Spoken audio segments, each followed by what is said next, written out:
If you clicked on this video, there's a good chance that you're a lot like me.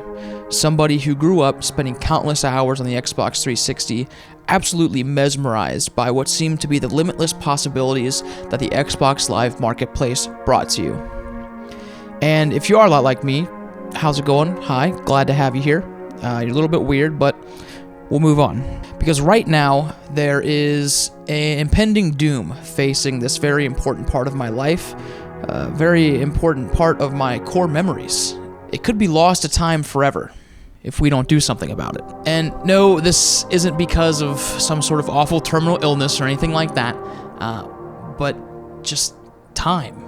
And 2 months ago, Microsoft announced that on July 29th, 2024, that they will no longer be supporting the Xbox 360 Marketplace. Which doesn't really sound like that big of a deal.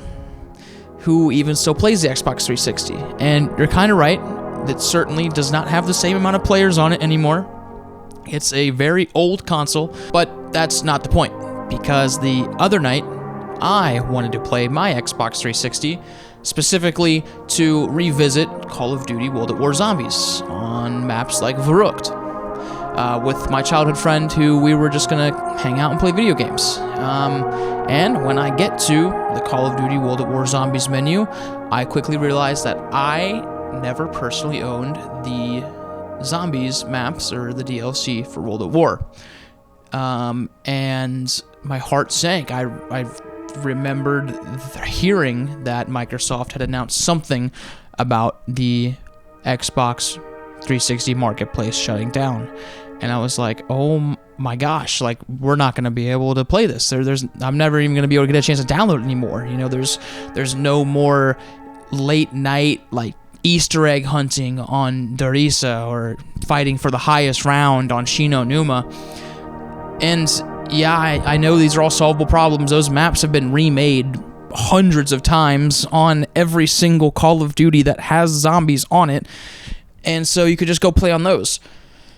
But hear me out when I say that there's something special about playing these games, these maps, on their original hardware, on the original console, on the original game, on the very own console that I've had since I played it for the first time as a child, on the same exact controllers I was playing it on the same disc I was playing it on that somehow still works even though it's scratched to all hell. It's a different, more cosmic experience, and I know that sounds very heady, and if it doesn't make any sense, that's fine.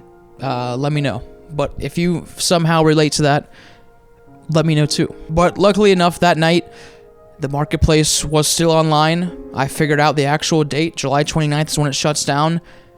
I was relieved to have been able to download those maps, knowing that if I had tried to play those maps only a couple weeks later, I truly wouldn't have been able to relive those memories and play those games. There was another option on the marketplace that caught my eye, and that was the profile and avatar customizations on Xbox 360.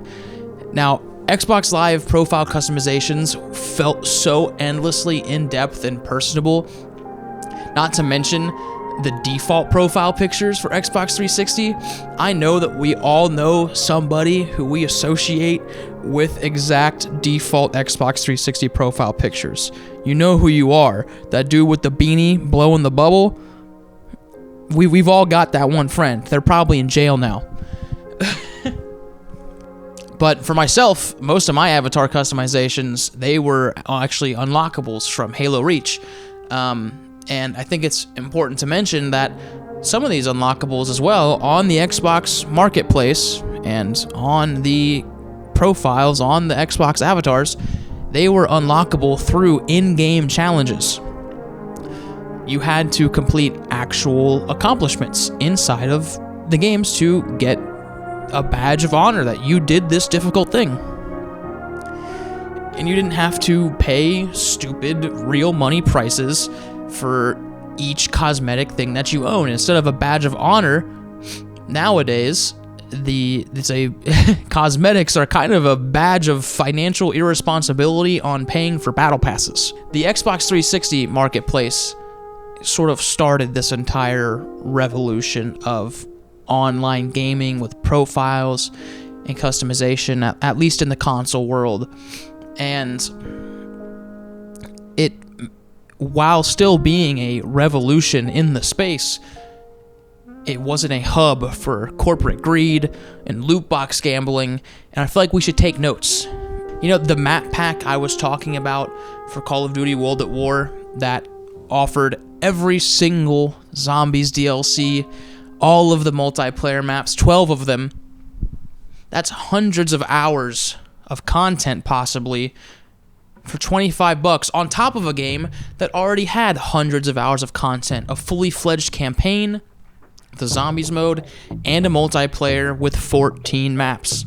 Whereas now you can literally spend that much or more on a single cosmetic on a $70 game that is also unfinished. But before this becomes a rant about microtransactions, right now is a very important moment in game preservation, because currently in modern gaming we hear more and more often about games just being gone forever because of either some licensing agreements or just live service shutdowns. They're just gone. No more new players, no more new memories, they're just deleted. So if you ever end up like me on some nights just wanting to relive or enjoy some of your old favorite gaming memories with your close friends, you may quickly discover that it's gone forever. And unfortunately, Microsoft could just continue to stop supporting more and more of legacy Xbox 360 services, and you know, who can truthfully really blame them? These things cost money to hold up, so it's just unfortunate.